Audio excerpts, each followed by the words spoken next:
देखिए, आज के वीडियो में बच्चे हम लोग जानेंगे कि मैकेनिक्स क्या होता है। एग्ज़ाम में आपसे ये क्वेश्चन पूछा जा सकता है कि define mechanics and state its application. मतलब कि मैकेनिक्स को, यांत्रिकी को परिभाषित कीजिए और उसका एप्लीकेशन बताइए। तो सबसे पहले आपको जानना होगा कि मैकेनिक्स क्या होता है। तो मैकेनिक्स क्या होता है? Mechanics is the branch of science which deals with different types of forces and their effect। Hindi में कहेंगे तो मैकेनिक्स क्या है? विज्ञान की शाखा है। आप ये लिख सकते हैं कि मैकेनिक्स विज्ञान की शाखा है, या इसकी जगह पे ये भी लिख सकते हैं कि मैकेनिक्स भौतिकी की एक शाखा है जो कि अलग अलग टाइप के बलों से डील करती है और उसके क्या प्रभाव पड़ते हैं। ठीक, देखिए यहाँ पे लिखा भी हुआ है मैकेनिक्स का, यांत्रिकी का हिंदी में डेफिनेशन। विज्ञान की वह शाखा जिसके अंतर्गत पिंड पर लगे बलों के प्रभाव तथा उसके व्यवहार का अध्ययन किया जाता है, यांत्रिकी कहलाता है। ठीक, मतलब कि यह विज्ञान की शाखा है जिसके अंतर्गत हम ये देखते हैं कि किसी बॉडी पे, किसी पिंड पे जो बल लगे हैं उसका क्या प्रभाव पड़ता है, क्या इफ़ेक्ट पड़ता है और उसका क्या बिहेवियर है, क्या व्यवहार है, इसका अध्ययन किया जाता है। किस में अध्ययन किया जाता है? मैकेनिक्स में। ठीक, अब आपसे ये भी पूछा जा सकता है एग्ज़ाम में कि क्लासिफाई मैकेनिक्स, मतलब मैकेनिक्स को, यांत्रिकी को बांटिए। तो यांत्रिकी को दो भागों में बांटा जाता है, मैकेनिक्स को दो पार्ट में बांटा जाता है। एक होता है स्टैटिक्स और एक होता है डायनेमिक्स। स्टैटिक्स को हिंदी में कहते हैं स्थिति विज्ञान और डायनेमिक्स को हिंदी में कहते हैं गति विज्ञान। मतलब कि स्टैटिक्स में हम उस चीज़ का अध्ययन करेंगे, बलों का, उस बॉडी पे जब बॉडी आपका मोशन में ना हो, मतलब क्या हो, स्थिर हो, रेस्ट पोजीशन में हो। जब बॉडी आपका स्थिर है, मोशन में नहीं है, तो उस वक्त हम जब मैकेनिक्स का, बलों का अध्ययन करेंगे तो उसको कहेंगे स्टैटिक्स। और जब कोई बॉडी है, कोई पिंड है, वो मोशन में आ जाए, गति में आ जाए, और तब उसका अध्ययन किया जाए कि उस पर कौन कौन से बल लगे हैं, किस दिशा में बल लगे हैं। ठीक, तो वो क्या हो जाएगा? डायनेमिक्स हो जाएगा। जैसे कि आपसे स्टैटिक्स का एग्जाम्पल पूछा जाए कि स्टैटिक्स आप कहाँ देखते हैं अपने डेली लाइफ में, तो जहाँ पे भी मोशन नहीं होगा लेकिन अलग अलग बल लगें, उसका प्रभाव पड़े। ठीक, जैसे कि हाउस, मकान, कहीं मकान बनता है तो उसमें अलग अलग बिम या कॉलम दिए होते हैं। तो जो बिम या कॉलम दिए होते हैं वो मकान के सपोर्ट के लिए दिए होते हैं, तो उस पर अलग अलग बल लगे हुए हैं और उसका अलग अलग प्रभाव भी पड़ा है। तो आप बता सकते हैं कि स्टैटिक्स का मतलब एग्जाम्पल आप कहाँ देख सकते हैं भाई? मकान में देख सकते हैं। इसके अलावा पुल हो गया, पुल भी बना होता है तो उस पर कॉलम होते हैं, बिम होते हैं, वहाँ पे भी अलग अलग टाइप के बल लगते हैं और उसका अलग अलग प्रभाव पड़ता है, इफेक्ट पड़ता है। तो पुल भी क्या हो गया? स्टैटिक्स हो गया। इसके अलावा देखिए रेलवे का पुल हो गया, रेलवे ब्रिज हो गया, मोबाइल का टावर हो गया। ठीक, मोबाइल टावर आप देखते होंगे, उसमें क्या होता है, एक जगह पे होता है तो उस पे भी उतने लंबा, उतना कई कई फीट का जो टावर होता है उसको खड़ा करने के लिए और उसके लोड को, उसके बल को बांटने के लिए उसकी डिज़ाइनिंग ऐसी की जाती है ताकि वो स्टेबल रहे, बैलेंस रहे, साम्य अवस्था में हो। तो ये सब क्या हुआ? स्टैटिक्स का एग्जाम्पल हुआ। डायनेमिक्स में कह लीजिए मोशन, गति। जैसे कि कोई व्हीकल है, कोई गाड़ी है, ठीक, आप बाइक पे जाते हैं, गाड़ी पे जाते हैं, बस पे जाते हैं, तो उस समय उस गाड़ी पे अलग अलग बल लग रहे हैं, उसका अलग अलग इफेक्ट पड़ेगा, प्रभाव पड़ेगा, तो वो किस में आ जाएगा? डायनेमिक्स में आ जाएगा, मोशन, गति। इसके अलावा आपको देखना है स्पेस शटल। हिंदी में स्पेस शटल को कहते हैं अंतरिक्ष यान। ठीक, जो अंतरिक्ष में स्पेस में जो यान हम लोग भेजते हैं वो क्या होता है, मोशन में होता है, स्पेस में जाता है। तो उसमें जो स्टडी किया जाता है बलों का, अध्ययन किया जाता है, कौन कौन से बल लगे हैं, किस दिशा में लगे हैं, क्या प्रभाव पड़ा है उसका, तो वो किस में आ जाएगा, डायनेमिक्स में आ जाएगा। कहने का मतलब कुल ये है कि स्टैटिक्स में अपनी पोजीशन पे होता है, बॉडी मोशन में नहीं होता है, तब बल लगते हैं, उसका प्रभाव ये सब देखा जाता है। और डायनेमिक्स में क्या होता है, जब मोशन में आ जाएगा, जब गति में आ जाएगा, तो जहाँ जहाँ गति वाली चीज़ आप अपने डेली लाइफ में देखते हैं, व्हीकल हो गया, स्पेस शटल हो गया, हवाई जहाज हो गया, ठीक, तो ये सब क्या हो जाएगा, डायनेमिक्स में आ जाएगा।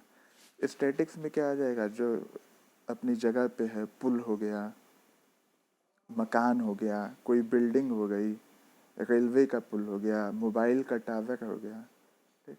अब क्वेश्चन आता है एप्लीकेशन। तो एप्लीकेशन में आप मान लीजिए आपसे मैकेनिक्स का एप्लीकेशन पूछा जाता है, तो मैकेनिक्स के एप्लीकेशन में जहाँ भी मैकेनिक्स को ही क्लासिफाई किया जाता है दो भागों में, स्टैटिक्स और डायनेमिक्स, तो जहाँ भी आप स्टैटिक्स का देखते हैं या डायनेमिक्स का देते हैं, वो सब आएगा किस में, मैकेनिक्स में आएगा। तो मैकेनिक्स के एप्लीकेशन में पूछेगा तो आप स्टैटिक्स डायनेमिक्स दोनों का मिला के लिख देंगे। जहाँ जहाँ आप स्टैटिक्स का भी देखते हैं, जहाँ जहाँ डायनेमिक्स का देखते हैं, वो सभी किस में आ जाएगा, मैकेनिक्स में आ जाएगा। देखिए स्टैटिक्स को हिंदी में डिफाइन भी किया गया है, यहाँ लिखा गया है, स्थिति विज्ञान के अंतर्गत पिंड की विरामावस्था में उस पर लग रहे बलों को प्रभाव का अध्ययन किया जाता है। मतलब जो बॉडी होगा, जो पिंड होगा, वो किस पोजीशन में होगा, विराम अवस्था में होगा, मतलब रेस्ट पोजीशन में होगा। उस समय जब वो विराम अवस्था में है, मतलब रेस्ट पोजीशन में है, मोशन में नहीं है, तो उस वक्त जो उस पर बल लगेंगे, उसका प्रभाव का अध्ययन किया जाएगा, वो किस में आ जाएगा, स्टैटिक्स में आ जाएगा। ऐसे ही देखिए डायनेमिक्स, डायनेमिक्स को क्या लिखा गया है, गति विज्ञान के अंतर्गत पिंड की गतिशील अवस्था में उस पर लग रहे बलों के प्रभाव का अध्ययन किया जाता है, ठीक। तो क्या हुआ, इसमें क्या होगा डायनेमिक्स में कि जो पिंड है, जो बॉडी है, वो क्या होगी, गतिशील अवस्था में होगी। कहने का मतलब है कि वो मोशन में होगी, ठीक।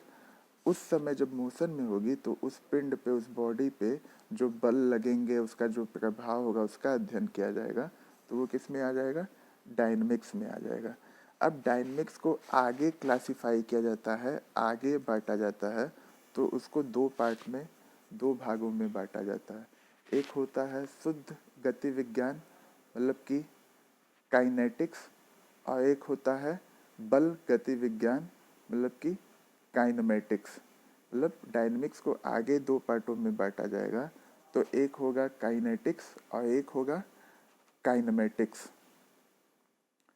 काइनेटिक्स, काइनेटिक्स क्या होता है, काइनेटिक्स में क्या होता है कि क्या कहते हैं, इसमें पिंड की गतिशील अवस्था को गतिशील करने में लग रहे बलों पर विचार किए बिना अध्ययन किया जाता है।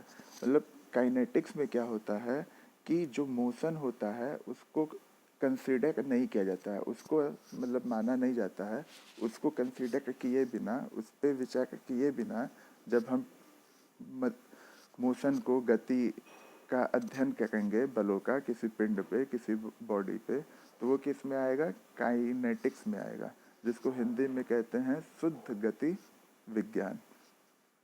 अब सेकंड क्या है, काइनेमेटिक्स। काइनेमेटिक्स में क्या होता है कि आपका जो बॉडी है, पिंड है, उसकी गति और उस पर जो बलों का प्रभाव पड़ रहा है, उसको कंसिडर किया जाता है मास के साथ साथ, उसके द्रव्यमान के साथ साथ, मतलब उसमें उसके मास को भी लिया जाएगा, ठीक। तो मान लीजिए एग्जाम में 5 मार्क्स का क्वेश्चन आता है कि मैकेनिक्स को डिफाइन कीजिए और क्लासिफाई कीजिए और उसका एप्लीकेशन बताइए।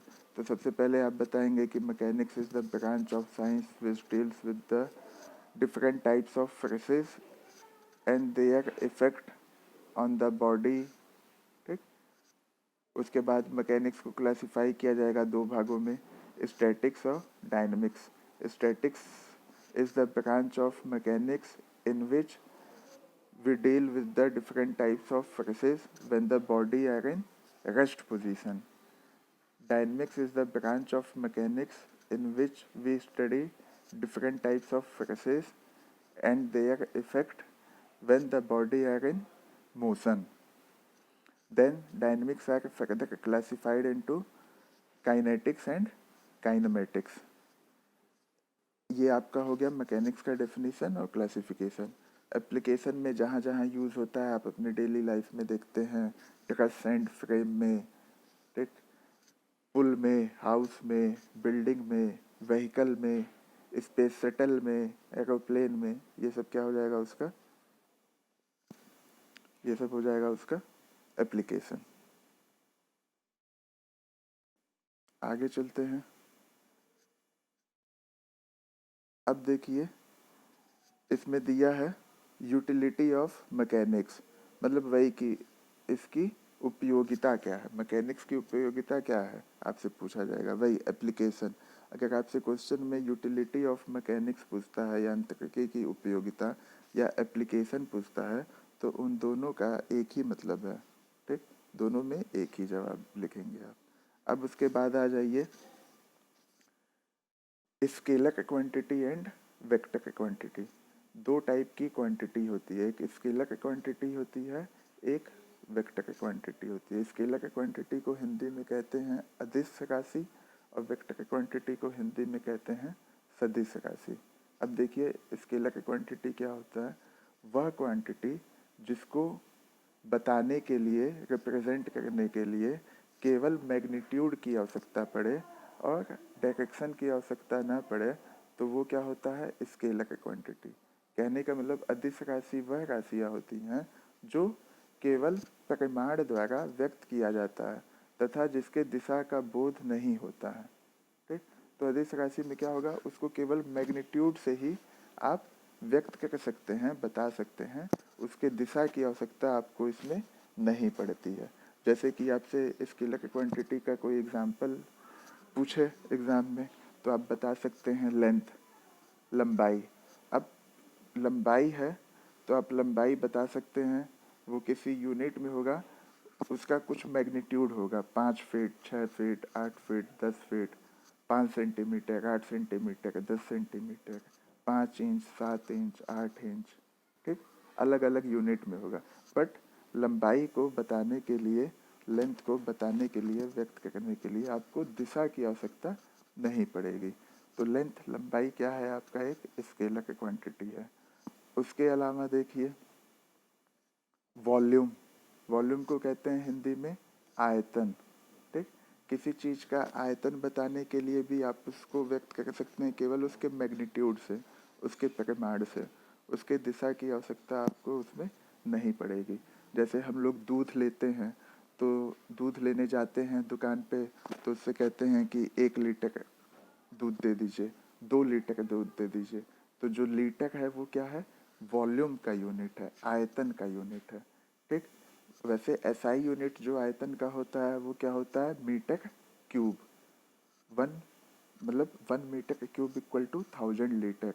हम लोग देखते हैं छतों पे पानी की टंकी लगी होती है, वो 500 लीटर होती है। तो दो 500 लीटर की टंकी जितना आयतन लेगी, वॉल्यूम लेगी, वो किसके इक्वल होगा, 1 मीटर क्यूब के।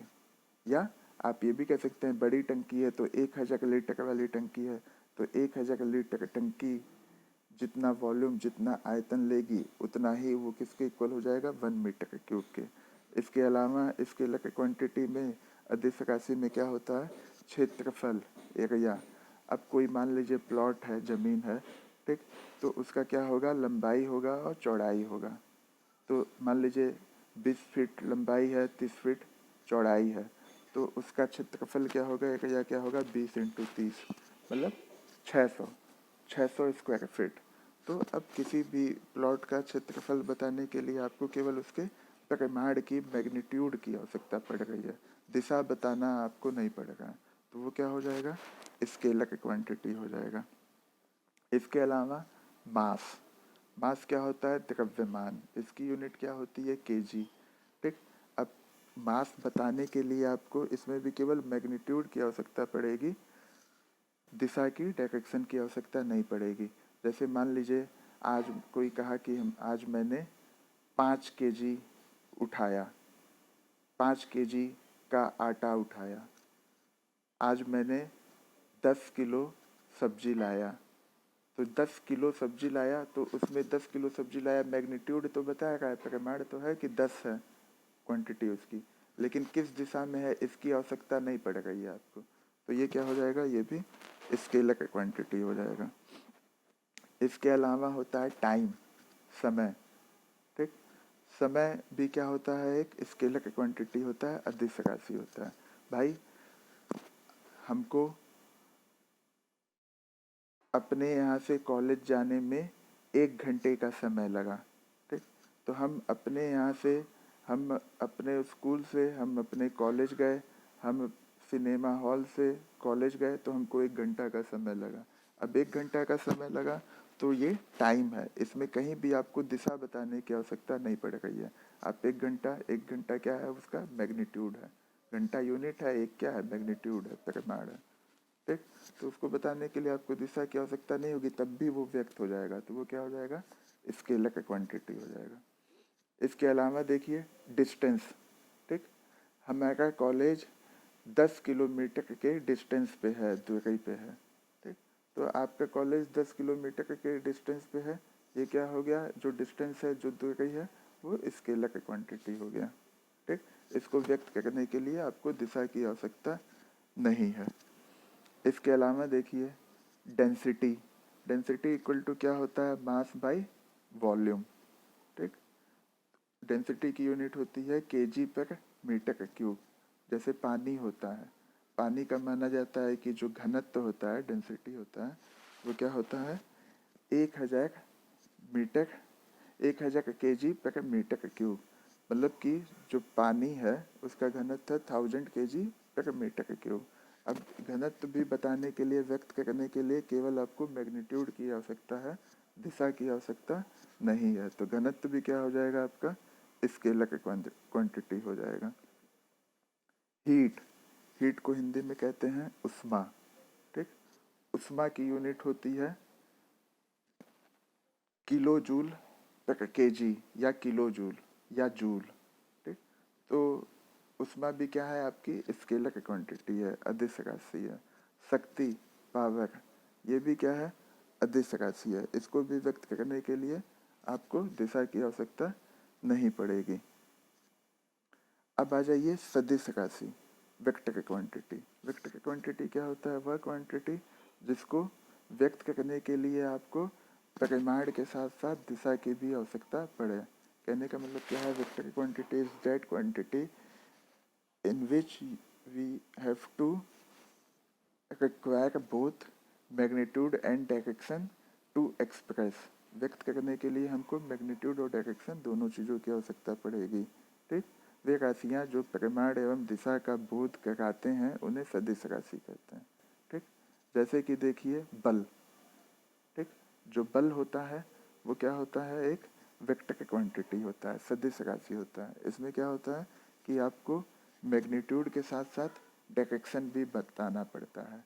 ठीक, बल में आपको परिमाण की भी आवश्यकता होगी और दिशा की भी आवश्यकता होगी। जैसे कि मानिए आपने किसी बॉडी पे बल लगाया, उसको पुश किया। ठीक, हमने कहा कि आपने गाड़ी पे बल लगाया, ठीक है, लेकिन किस दिशा में लगाया, उसको ढकेला या खींचा, पुश किया या पुल किया।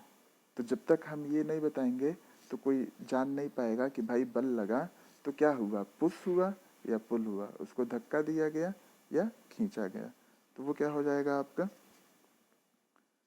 सदिश राशि हो जाएगा, वेक्टर क्वांटिटी हो जाएगा। इसके अलावा डिस्प्लेसमेंट। डिस्प्लेसमेंट को हिंदी में क्या कहते हैं, विस्थापन। ठीक, देखिए कितना नज़दीक है ये। जो डिस्टेंस होता है वो आपका स्केलर क्वांटिटी होता है, और जो डिस्प्लेसमेंट होता है, विस्थापन होता है, वो क्या होता है, वेक्टर क्वांटिटी होता है। विस्थापन, डिस्प्लेसमेंट। डिस्प्लेसमेंट होता क्या है, shortest distance between two and. मान लीजिए दो एंड है, दो छोर है, उसके बीच की जो शॉर्टेस्ट डिस्टेंस होगी, जो सबसे निकटतम दूरी होगी, उसी को हम कहते हैं डिस्प्लेसमेंट। जैसे कि मान लीजिए किसी को दिल्ली से मुंबई जाना है, ठीक, बाई बस, बाई रोड। अब किसी को दिल्ली से बम्बई जाना है तो वो हो सकता है दिल्ली से बम्बई जाने के लिए भोपाल होते हुए, मतलब यूपी एमपी ऐसे हुए जाए, या ये भी हो सकता है कि वो गुजरात के साइड से होते हुए जाए। अब दोनों साइड से जाएगा तो उसका जो डिस्टेंस होगा वो क्या होगा, अलग अलग होगा। तो दिल्ली से बम्बई के बीच में जो शॉर्टेस्ट डिस्टेंस होगा, जो सबसे कम दूरी होगी, वो क्या हो जाएगा, डिस्प्लेसमेंट। तो वो कोई एक होगा, और उसको बताने के लिए, डिस्प्लेसमेंट को बताने के लिए, विस्थापन को बताने के लिए आपको दिशा भी बताना पड़ेगा कि नहीं, आप दिल्ली से भोपाल होते हुए बम्बई जाएंगे तो ये सबसे कम डिस्टेंस पड़ेगा, बाकी आप किसी भी रास्ते से जाइए तो इससे ज़्यादा डिस्टेंस पड़ेगा। तो दिल्ली से बम्बई जाने के लिए भोपाल होते हुए गए तो माना जा सकता है कि वो क्या है, सबसे कम डिस्टेंस लगा, तो वो डिस्प्लेसमेंट हो गया। ये केवल एग्जाम्पल मैं दे रहा हूँ। एक्चुअली में मैं भी नहीं जानता कि दिल्ली से मुंबई जाने के लिए भोपाल होते हुए जाएंगे तब शॉर्टेस्ट पड़ेगा या गुजरात होते हुए जाएंगे तब पड़ेगा। अगला क्या है वेक्टर क्वांटिटी में आपका एक्सिलरेशन, ठीक। एक्सिलरेशन को हिंदी में कहते हैं त्वरण, ठीक। एक्सिलरेशन जैसे कि एफ बल होता है, वो क्या होता है, मास इनटू एक्सिलरेशन। तो जो एक्सिलरेशन होता है वो क्या होता है, आपकी वेक्टर क्वांटिटी होती है। उसकी यूनिट होती है एक्सिलरेशन की मीटर पर सेकेंड, मीटर पर सेकेंड स्क्वायर, ठीक। अब क्या है मोमेंटम। मोमेंटम क्या होता है आपका, संवेग। संवेग भी क्या है, एक वेक्टर क्वांटिटी है, मतलब कि सदिश राशि है। इसके अलावा तनाव, तनाव को कहते हैं टेंशन, ठीक। तनाव क्या होता है, मान लीजिए किसी चीज़ को आप खींचे या धक्का दिए तो उसके अंदर इंटरनली उस बल के अपोजिट जो बल लगता है उसी को कहते हैं तनाव, ठीक। तो ये भी क्या होती है, वेक्टर क्वांटिटी होती है। मतलब कि जो वेक्टर क्वांटिटी होगी, सदिश राशि होगी, उसको बताने के लिए आपको मैग्नीट्यूड और डायरेक्शन दोनों की आवश्यकता पड़ेगी। कहने का मतलब है कि क्या कहते हैं, आपको परिमाण की भी आवश्यकता पड़ेगी और दिशा की भी आवश्यकता पड़ेगी। संवेग, संवेग मतलब मोमेंटम, ये क्या होता है, मास इनटू वेलोसिटी। ये भी क्या होता है, आपकी वेक्टर क्वांटिटी होती है, ठीक। तनाव जो टेंशन होता है उसकी यूनिट क्या होती है, न्यूटन पर मीटर स्क्वायर। मतलब 1 मीटर स्क्वायर में कितना न्यूटन का तनाव हुआ। चलिए आगे चलते हैं, देखते हैं। अब आ जाइए बल। बल क्या होता है, ठीक। बल क्या होता है, बल एक एक्सटर्नल फैक्टर होता है, बाहरी फैक्टर होता है जो किसी पिंड की स्थिति को बदलता है या बदलने की चेष्टा या कोशिश करता है। मतलब कि बल क्या है, एक एक्सटर्नल फैक्टर है, बाह्य कारक है जो कि किसी पिंड के, बॉडी के स्थिति को बदलता है या बदलने की कोशिश करता है, वो बल। आप ये नहीं कह सकते हमेशा कि बल जो है वो किसी पिंड की स्थिति को, किसी बॉडी के पोजीशन को बदल ही देता है।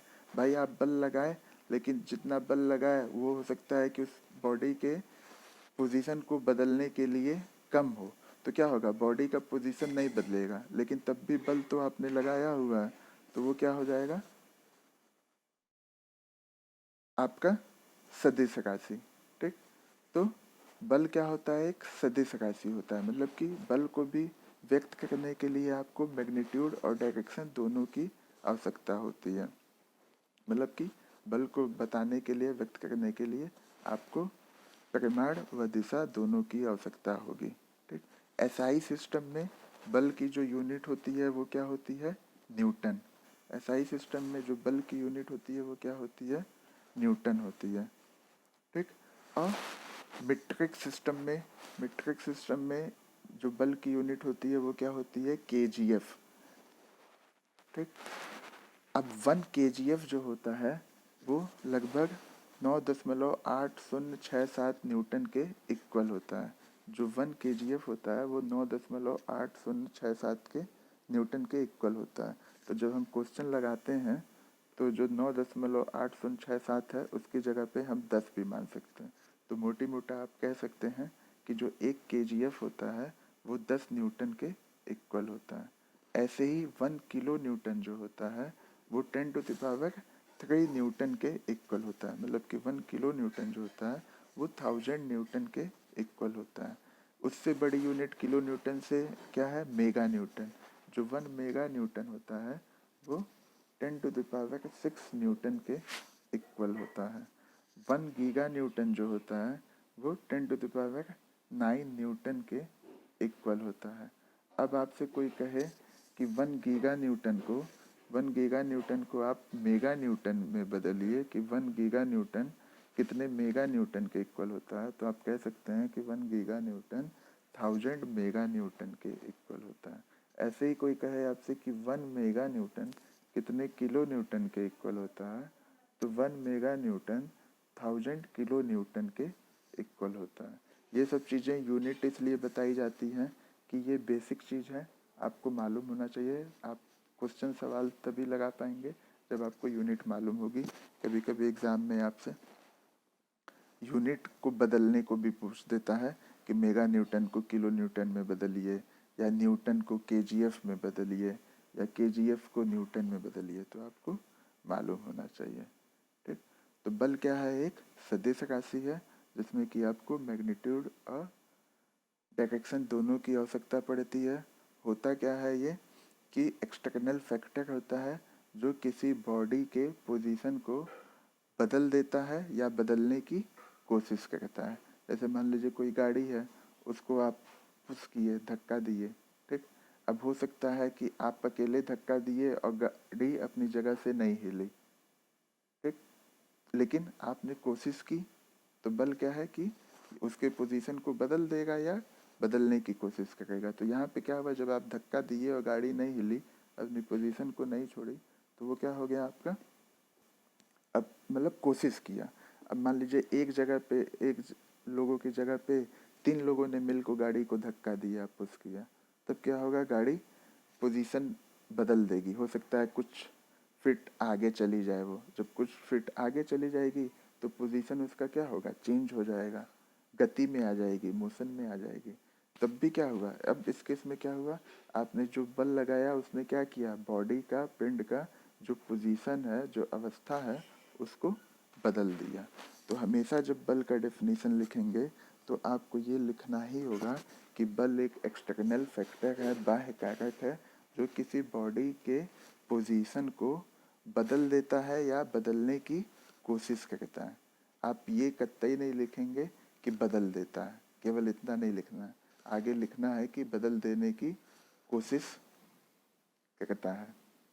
ठीक, ये एक सदिश राशि होती है जिसका एसआई सिस्टम में यूनिट होता है न्यूटन, और मीट्रिक सिस्टम में यूनिट होता है केजीएफ, और क्या कहते हैं, सीजीएस सिस्टम में बल का यूनिट होता है डायन। अब आ जाइए बल के अभिलक्षण, मतलब बल के क्या क्या अभिलक्षण होते हैं बल में, मतलब बल को बताने के लिए या जानने के लिए आपको किस किस चीज़ की आवश्यकता होगी। तो बल के अभिलक्षण में पहला क्या होता है, बल का परिमाण। सबसे पहले क्या होगा भाई, बल का मैग्नीट्यूड आपको पता होना चाहिए। दूसरा क्या है, बल की दिशा, मतलब कि बल किस दिशा में लग रहा है ये पता होना चाहिए। भाई कोई बॉडी है, कोई बिम है, उस बिम पे जो बल लगा है वो नीचे से ऊपर लग रहा है कि ऊपर से नीचे लग रहा है, ये आपको पता होना चाहिए। मतलब कि बॉटम से टॉप पे लगा हुआ है या टॉप से बॉटम पे लगा है। किसी कॉलम पे, कहीं पे, किसी बॉडी पे बाएं से दाएं बल लग रहा है कि दाएं से बाएं लग रहा है, मतलब लेफ्ट टू राइट लगा है या राइट टू लेफ्ट लगा है। तो ये क्या हुआ, दिशा हो गया। ठीक, पॉइंट ऑफ एक्शन, जो थर्ड पॉइंट है बल के अभिलक्षण में, वो क्या है, पॉइंट ऑफ एक्शन। किस बिंदु पे बल लग रहा है। भाई जो बल है वो होता वैसे कई टाइप का है। जैसे एक होता है पॉइंट लोड, मतलब जो किसी बिंदु पे लगता है, बिंदु बल। फिर एक होता है यूडीएल, यूनिफॉर्मली डिस्ट्रीब्यूटेड लोड, मतलब समान उसका जो लोड होता है वो बटा हुआ होता है। तो बल के अभिलक्षण में जो तीसरा पॉइंट होगा वो क्या है, पॉइंट ऑफ एक्शन, मतलब किस पॉइंट पे, किस बिंदु पे बल आपका लग रहा है, ये पता होना चाहिए।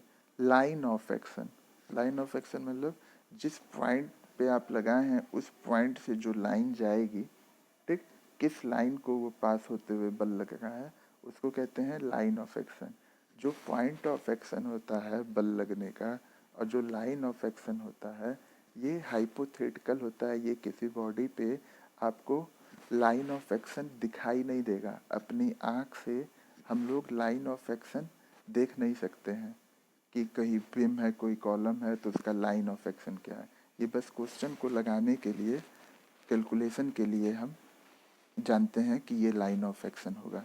एक्चुअली में कहीं पे, कहीं आप अपने मकान में, अपने कॉलेज में, बिल्डिंग में आप लाइन ऑफ एक्शन अपनी आंखों से देख नहीं पाएंगे, दिखाई नहीं देगा। तो आपसे मान लीजिए बल पूछा है 5 मार्क्स में, तो आप बल इतनी चीज़ें लिख सकते हैं कि बल का डेफिनीशन लिख दीजिए, बल की यूनिट लिख दीजिए, तीनों सिस्टम में लिखिए, तीनों प्रणाली में लिखिए। एसआई सिस्टम में न्यूटन हो गया, मीट्रिक सिस्टम में केजीएफ हो गया, किलोग्राम फॉर सीजीएस सिस्टम में डाइन हो गया, DYNE, ठीक। अब बल जो होता है वो एक सदिश राशि होती है, उसको व्यक्त करने के लिए परिमाण व दिशा दोनों की आवश्यकता पड़ती है। उसका अलग अलग जो यूनिट है वो लिख दीजिए कि 1 kgf में 9.807 न्यूटन होता है या लगभग 10 न्यूटन होता है। 1 किलो न्यूटन, ये सब चीज़ लिख दीजिए। फिर बल के अभिलक्षण लिख दीजिए कि बल के क्या क्या अभिलक्षण होते हैं। इतनी चीज़ें आप लिखेंगे तो 5 मार्क्स के लिए काफ़ी होगा। आइए आगे देखते हैं। बल के प्रभाव, इफेक्ट ऑफ फोर्स, मतलब जब बल लगता है तो उसके वजह से, उसके कारणवश, मतलब किसी बॉडी पे, किसी पिंड पे उसके क्या प्रभाव पड़ते हैं। तो जो पहला है वो क्या है बल के प्रभाव में, बल के कारण पिंड की अवस्था में परिवर्तन हो सकता है। मतलब कि कोई बॉडी है, कोई पिंड है, उस पर जब आप बल लगाएंगे तो उसका जो पोजीशन है वो क्या होगा, चेंज हो सकता है, ठीक। उसकी अवस्था जो है वो बदल सकती है। मतलब कि कोई बॉडी मान लीजिए विराम अवस्था में है, विरामावस्था में है, रेस्ट पोजीशन में है, आप उसको बल लगाए, उस पर बल लगाए, पुश किए या पुल किए, तो हो सकता है कि वो अपना पोजीशन बदल दे। वो रेस्ट पोजीशन में है, विरामावस्था में है, हो सकता है वो गति में आ जाए, ठीक। या कोई बॉडी है वो गति में है, आप उस पर बल लगाए और हो सकता है कि उस बॉडी को गति से हटा के आप रेस्ट पोजीशन में लेते हैं। जैसे मान लीजिए कोई साइकिल चला रहा है, कोई बच्चा है साइकिल चला रहा है, अब आप उसके आगे आके साइकिल को रोक दिए तो क्या हुआ, उस बॉडी का, जो बच्चा था साइकिल चला रहा था, वो यहाँ पे क्या है, बॉडी है, पिंड है, उसको आपने आगे आके उसके साइकिल की जो गति है उसको ख़त्म कर दिया और शून्य पे लेते आया। तो अब क्या हो गया, उसकी पोजीशन क्या हो गई, चेंज हो गई। उसकी अवस्था जो है बॉडी की, पिंड की, वो चेंज हो गई। पहले वो मोशन में था, गति में था, अब क्या हुआ, वो गति में नहीं है, रेस्ट पोजीशन में आ गया है, विरामावस्था में आ गया है। ऐसे ही कोई बच्चा बैठा हुआ है लेकिन वो साइकिल नहीं चला पा रहा है, आप पीछे से गए, उसको पकड़ के साइकिल को धक्का देने लगे और वो हैंडल संभाल रहा है, तो क्या हुआ, उसकी पोजीशन को आपने धक्का दे के पुश करके जो बॉडी है उसको बदल दिया। पहले वो रेस्ट पोजीशन में था, विरामावस्था में था, अब जब साइकिल को आपने धक्का दिया तो वो किस में आ गया, मोशन में आ गया, गति में आ गया, ठीक। अब क्या है, सेकंड पॉइंट क्या है, बल के कारण पिंड की गति में मंदन हो सकता है। मतलब कि क्या है, बल की वजह से जो पिंड मान लीजिए मोशन में है, गति में है, तो वो क्या होगा, मंदन मतलब कम हो सकता है। कम हो सकता है, भाई कोई गाड़ी है, आप वो तेजी से चलाएगा, आप उसके आगे आए तो उस गाड़ी की स्पीड क्या होगी, कम हो सकती है, आप उसकी स्पीड को घटा सकते हैं। या बहुत ज़्यादा बल कोई लगा दिया तो उसकी स्पीड क्या होगी, ख़त्म भी हो सकती है, उसकी जो गति है वो शून्य भी हो सकती है, ठीक।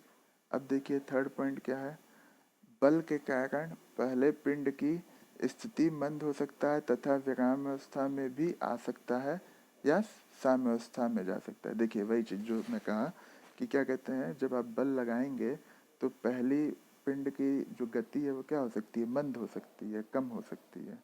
कम होने के साथ साथ ये भी हो सकता है कि आप अच्छे से बल लगा दिए, जितना गति में बल है उससे ज़्यादा बल लगा दिए, तो हो सकता है कि वो क्या हो जाए, गति ख़त्म हो जाए और वहीं पे गाड़ी आपकी साइकिल जो है चल रही है वो रुक जाए, ये स्टॉप हो जाए। ये भी हो सकता है कि आप ज़्यादा बल लगा दिए तो वो उल्टा चलने लगे। भाई जितना गति में बल लगा उससे ज़्यादा बल लगा दिए तो उल्टा चलने लगे। कोई गाड़ी चल रही है, कोई ऑटो चल रही है, बहुत तेज़ नहीं है, 5-6 लोग आगे आए और उसको आगे से धक्का देने लगे, पता चला कि ऑटो पीछे चलने लगी। तो ये भी हो सकता है। उसके अलावा क्या है, बल के कारण पिंड के आंतरिक प्रतिबलों में वृद्धि हो सकता है। अब क्या है कि जब बल लगेगा किसी बॉडी पे, किसी पिंड पे, तो जो उसका इंटरनल रिएक्शन फोर्स है, जो आंतरिक अंदरूनी प्रतिबल है, वो क्या हो सकता है, बढ़ सकता है। जैसा बल लगाएंगे उसके अकॉर्डिंग क्या हो सकता है कि जो आंतरिक प्रतिबल है वो आपका बढ़ सकता है। ठीक है, आज के लिए ओके, थैंक यू। उम्मीद है कि आपको वीडियो पसंद आएगा।